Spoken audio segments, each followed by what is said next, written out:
Welcome to the Fear and Greed Business News Afternoon Report for Wednesday, the 18th of September, 2024. I'm Sean Aylmer. Every afternoon, we've got the 5 stories that happened today that you need to know about. Story number 1, the S&P ASX 200 hit a new record high today of 8,153.5 points, though it closed flat for the day at 8,142 points. 5 of the 11 sub-indices of the index were higher, 5 were lower, and the Consumer Staples Index was flat. Utility stocks were among the best performers, while materials companies were among the worst. The big miners continue to struggle, with BHP and Rio both down more than 1% today, after forecasts of iron ore prices falling to $80 a tonne. National Australia Bank was a standout among the large caps, jumping 1.1%, hitting a new 17-year high. Story number 2, Echo Law has launched a class action in the federal court on behalf of Harvey Norman customers, allegedly sold unnecessary and worthless extended warranties. Tens of thousands of Harvey Norman, Domain and Joyce Main customers who were sold extended warranties between September 2018 and now will be covered by the class action, with hundreds of millions of dollars estimated to have been paid by these customers in largely worthless warranty costs over the period.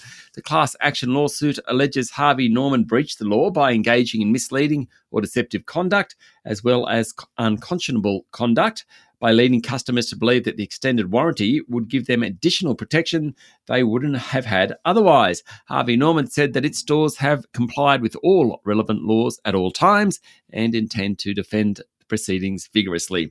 Story number 3, New Hope has entered the race to buy Anglo American's 5 coal mines in Queensland and warned the UK-listed miner that its asking price will need to come down to get a deal done.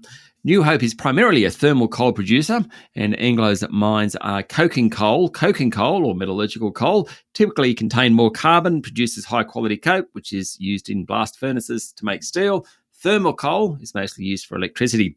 Anglo's portfolio was expected to be sold in one parcel and fetched $5 billion. But in June, a fire broke out in the Grosvenor mine, and the asking price is tipped to be less.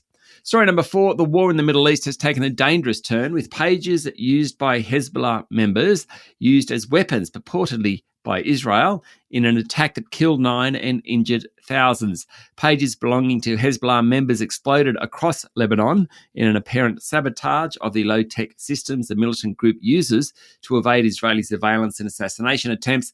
The blast took place in several areas of Lebanon, including the capital Beirut.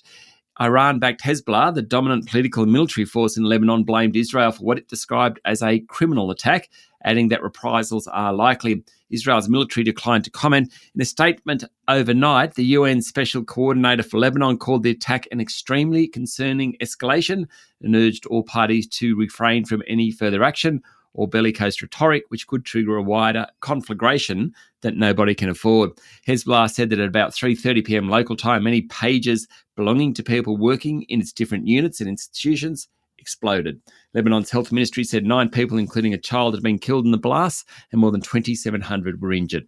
And story number 5, markets are holding on ahead of the Federal Reserve's interest rate setting meeting tomorrow morning Australian time. Traders think there's a 65% chance that the Fed will cut rates by half a percentage point.